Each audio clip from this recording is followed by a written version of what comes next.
भक्ति दान गुरु दीजियो देवन के देवाओ। पर विश्वास मत करना, जो सदग्रंथों में प्रमाण हो उसी को ग्रहण करना। अब पुण्यात्माओं, ये दास आपको वो सदग्रंथ रूबरू करा रहा है जिनमें जो प्रमाण है और जो साधनाएं हमने करनी चाहिए, जो ना करनी चाहिए। तो हमने साधना करनी चाहिए केवल जो हमारी सदग्रंथ बताते हैं, और उन सदग्रंथों में भक्ति सतर के यानी साधना के सतर के जो ग्रंथ है वो 5 वेद हैं। एक ऋग्वेद, सामवेद, यजुर्वेद और अथर्ववेद, और 5वां सवसम वेद जिसको सूक्ष्म वेद भी कहते हैं। तो सूक्ष्म ये 4 वेद तो परमात्मा ने, परम अक्षर ब्रह्म ने, इस ब्रह्म के सरपुरुष के, जिसको ये सदाशिव भी कहते हैं, जिसको ये महाविष्णु भी कहते हैं, महाब्रह्मा भी कहते हैं, जो आचार्य लोग हैं हिंदू धर्म के, ये समझ नहीं पाए ये कौन है। इसी को महाब्रह्मा, इसी को महाविष्णु, महाशिव कहते हैं, क्योंकि इसने प्रतिज्ञा की हुई है कि मैं कभी भी अपने वास्तविक रूप में किसी को दर्शन नहीं दूंगा। और ये जिस कारण से उसको निराकार बताते हैं। और क्या कहते हैं, जैसे इनसे कोई प्रश्न करता है कि परमात्मा निराकार है या साकार, तो ये उत्तर देते हैं कि निराकार भी है, साकार भी है। ये कोई बात हुई? अब ये इनका कोई उत्तर है, अज्ञानता से परिपूर्ण है। फिर ये आगे उसको डिफाइन करते हैं, परिभाषित करते हैं कि परमात्मा निराकार है, और जब वो अवतार धारण करके आता है श्री राम, श्री विष्णु रूप में, कृष्ण रूप में, तो वो साकार होता है। यहां तक इनकी बुद्धि सीमित है। परमात्मा निराकार भी है और साकार भी है। ये पहले तो ऐसे शब्द जो बोलता है वो ज्ञान के आसपास भी नहीं है, अध्यात्म ज्ञान के, केवल मूर्ख बनाना ही उसका उद्देश्य है। बहुत दिन हम मूर्ख बन लिए, पर अब नहीं बनेंगे। अब हम उस सत्य ज्ञान को ग्रहण करेंगे जो हमारे सदग्रंथों में लिखा है। तो इस कारण से ये न तो वेदों से परिचित, न ये पुराणों से परिचित, और कहाँ ये शंकराचार्य, कहाँ ये गुरु मंडलेश्वर और गीता के मर्मज्ञ ज्ञाता, गीता मनीषी, इन कख का पता नहीं गीता और वेदों और पुराणों के बारे में। अपनात्मा, वो समय आ गया है कि हम स्वयं अपने सदग्रंथों को पढ़ेंगे और यथार्थ मार्ग ग्रहण करेंगे। अब प्रसंग चल रहा है कि हमारे वो पवित्र सदग्रंथ जो हमें सहयोग में लेने पड़ेंगे वो कौन कौन से हैं, जिनको आधार बनाना पड़ेगा। तो 5 तो ये वेद हो गए, और 4 वेदों का सारांश उस सूक्ष्म को छोड़कर 4 वेदों का सारांश है श्रीमद् भगवत गीता। लेकिन श्रीमद् भगवत गीता बोली किसने है? ये सरपुरुष ने बोली है। श्रीमद् भगवत गीता अध्याय नंबर 15 के श्लोक नंबर 16 में 3 पुरुष है, 16 और 17 में 3 पुरुषों की जानकारी है। पुरुष माने प्रभु, स्वामी, एक सरपुरुष, एक अक्षर पुरुष। 15वें अध्याय के 16वें श्लोक में 2 पुरुष बताए, और इन दोनों की स्थिति बता दी कि ये भी और इनके अंतर्गत जितने प्राणी आते हैं वो सभी नाशवान हैं, जीवात्मा किसी की नहीं मरती। और फिर गीता जी अध्याय नंबर 15 के श्लोक नंबर 17 में तुरंत कहा है कि उत्तम पुरुष है तो अन्य परमात्मा इति उदाहरत है। उत्तम पुरुष यानी श्रेष्ठ प्रभु, श्रेष्ठ परमात्मा तो कोई और है, स्वामी भगवान, जिसे परमात्मा कहा जाता है। उत्तम पुरुष है तो अन्य परमात्मा इति उदाहरत है, जिसको परमात्मा कहा जाता है वो इन दोनों से अन्य है, सरपुरुष और अक्षर पुरुष से।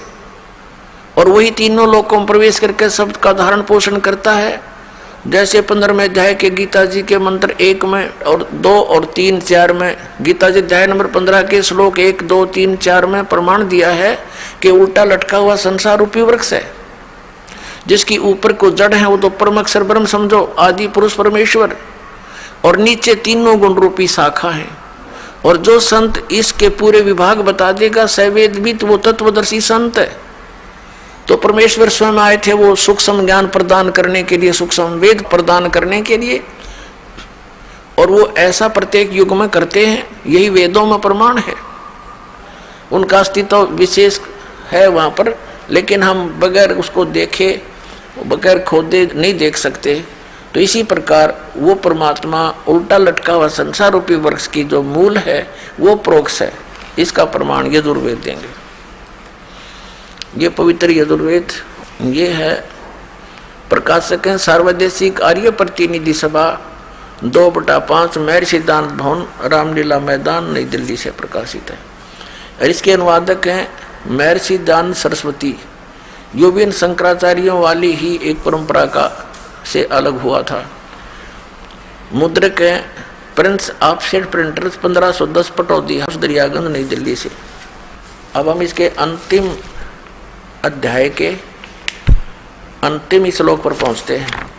ये देखिएगा, यजुर्वेद भाषा भाष्यम, ये 15वां श्लोक है। ये तो है ओम कर्तो समर, किलबे समर और कर्तुम समर। ओम नाम का जाप ये है वायु अनिलम अमृतम अथिदम भस्मांतम शरीरम। ओम कर्तो समर, किलबे समर और कर्तुम समर। अब यहाँ क्या बताया, इसका अनुवाद किया इस महर्षि दानंद ने। इस महर्षि दानंद ने इसका अनुवाद किया, हे कर्म करने वाले जीव, तू शरीर छूटते समय ओम इस नाम वाच्य ईश्वर को स्मरण कर, नोट ओम को। अब वेद तो सीधा बता रहे हैं कि ओम करतो समर, ओम नाम का जाप काम करते करते स्मरण कर, कर्तुम समर, यानी अपने मनुष्य जीवन का एक विशेष कर्तव्य जानकर ओम नाम का स्मरण कर, और किलबे समर विशेष कसक के साथ उसकी स्मरण कर। और ये क्या कह रहा है कि ओम का स्मरण नहीं करना, अनुवाद करता गलत अनुवाद कर रहा है। केवल जिसका ओम नाम है उसका स्मरण कर, नोट ओम का, यानी मंत्र जाप के विरोधी था अनुवाद करता। देखिएगा इसे स्पष्ट है, हे कर्म करने वाले जीव, इसका अर्थ बनता है ओम का कर्म करतो, करतो माने कर्म करने वाले जीव, यानी काम करते करते समर स्मरण कर, किलबे माने विशेष कसक के साथ स्मरण कर, कर्तुम माने परम कर्तव्य जान कर मनुष्य जीवन का इस ओम का स्मरण कर। ये क्या कहता है, हे कर्म करने वाले जीव तू शरीर छूटते समय ओम, ओम ये ब्रैकेट में लिख दिया इसने, और इसका अर्थ नहीं किया बल्कि कह दिया जिस इस नाम वाच्य ईश्वर को, या लिखना था ओम का स्मरण कर और अपने सामर्थ्य के लिए परमात्मा और उसके स्वरूप का स्मरण कर। ये तो इसकी अपनी बकवाद है, बाकी वास्तविकता कुछ सच्चाई आप दास ने आपको बता दी, जिसका अनुवाद ये बनता। अब देखना हम जो प्रसंग है वो लेंगे। अब ये वही चतुर्वारी से अध्याय है, 40वां अध्याय, ये यजुर्वेद का 40वां अध्याय आपने देख लिया, और इसके हम 70वें श्लोक को अब देखेंगे।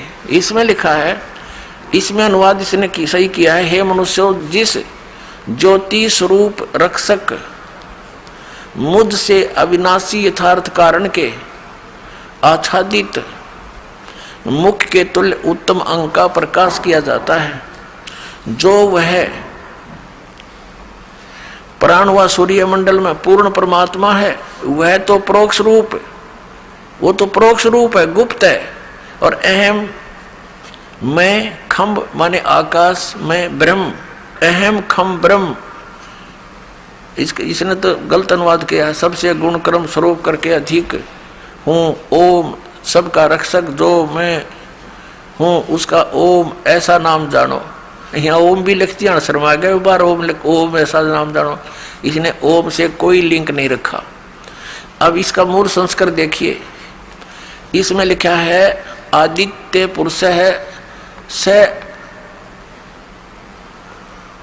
असौ, ये स असौ अहम, ये कहता वेद ज्ञान दाता अहम मैं, मेरा ओम नाम है, खम ब्रह्म, मैं जो ब्रह्म हूँ, अहम मैं ब्रह्म, खम मैंने आकाश में रहता हूँ और मेरा तो ओम नाम है। ये ओम नाम है, आकाश में रहता हूँ, यानी दिव्य आकाश में रहता हूँ, ब्रह्मलोक में रहता हूँ, मेरा ओम नाम है, मैं ब्रह्म हूँ। और वो परमात्मा तो प्रोक्ष है, वो तो गुप्त है, उसके विषय में तो 40वें अध्याय के देखिएगा, इसी 40वें अध्याय के यजुर्वेद के 10 से लेकर 12 तक